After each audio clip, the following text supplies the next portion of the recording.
We always had service members in our church. And one of the guys said something about a year ago that really stuck with me.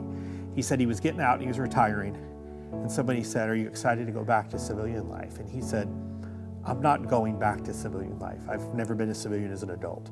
I'm entering a culture that I don't know anything about and that I don't understand because I've lived my entire adult life doing this thing, and now I'm going over here." And I just see the disconnect, and had one of those really serious conversations with God. And I remember thinking, all right, God, somebody should really do something about that. I thought to myself, we had a lot of connections in Tennessee and Kentucky. So I Googled military bases in Tennessee and Kentucky. And of course, Fort Campbell's the first thing that popped up. It was an easy yes, because as he began to feel more and more called to military church planting, I did too. So a friend of mine sent out an email to a lot of pastors all over Clarksville. By the end of that afternoon, Freddie T had already called me, and we had a great conversation.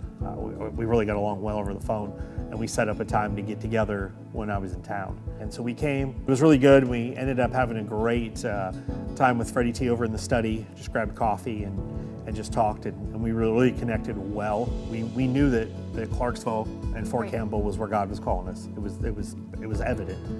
When you know that God wants you to be somewhere, this just seemed right. When we came to Clarksville, it just felt like home. It just felt right. But we just always kind of thought that maybe God was going to give us a little more lead time when we got here.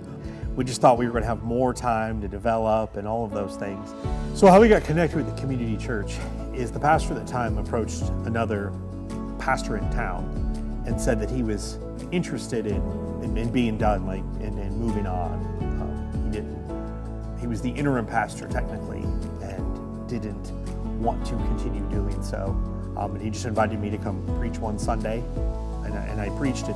Even before the service started, he pulled me aside and said, "Hey, listen, I'm done at the end of the year. So if you want to be our next pastor, cool." The pastor's idea was that either I could be the pastor and continue under the community church, or whatever was our sending church would they would just sign the building over. So we sat down with the elders several times. I came again in November and pitched the vision of Real Life Fort Campbell to the church body.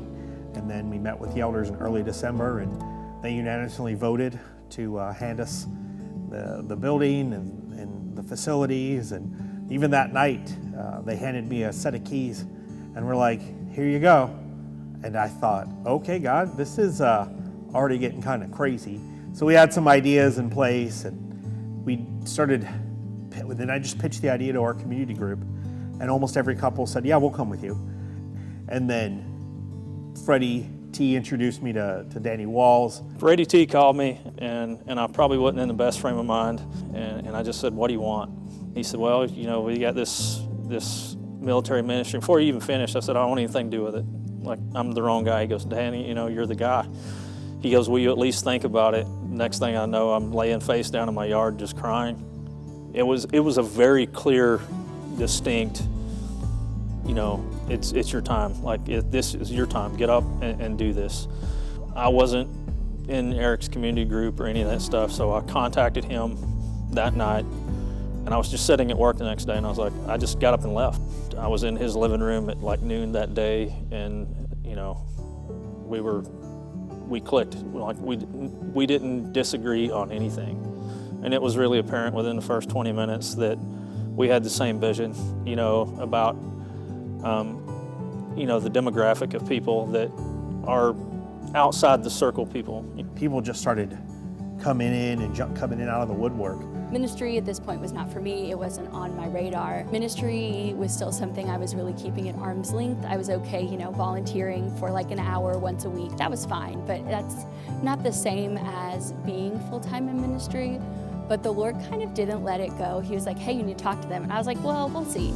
Maybe somebody else will step up." This is all during, the service. "You need to talk to them." I was like, "It's okay. I'll ask them if they need a kids person, Lord." Fine, insert eye rolls, dragging my feet. But I walked up to Eric and Sarah, who I'd never met before, and I was like, "Hey, do you guys need a kids person?" And their faces lit up. They were like, "Yes, that's what we most wanted at our last church. We did all the kids stuff, and it was too much on top of all of this." And I was like, "Oh, okay."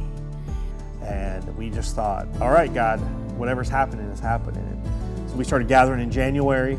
About halfway through January, several of us on our leadership team looked at each other and just said, man, this thing's got legs of its own. And we've been praying for God to do something and for a movement to happen, and it's clear He's moving. The huge benefit with Real Life Sango and Freddie T is that we actually have a real sending church. To be able to have a sending church that I can ask questions to, that I can say, text and be like, hey, do you guys have any extra fill in the blank laying around? Just for Real Life Sango to have a church come alongside us and just be our cheerleaders and ready to help us in any way they can has been really cool. And there's been plenty of times Freddie T's been like, hey, come by the office, let's have some coffee.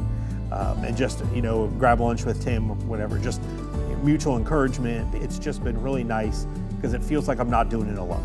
And I think that's one of the hardest parts of church planting is it's very lonely.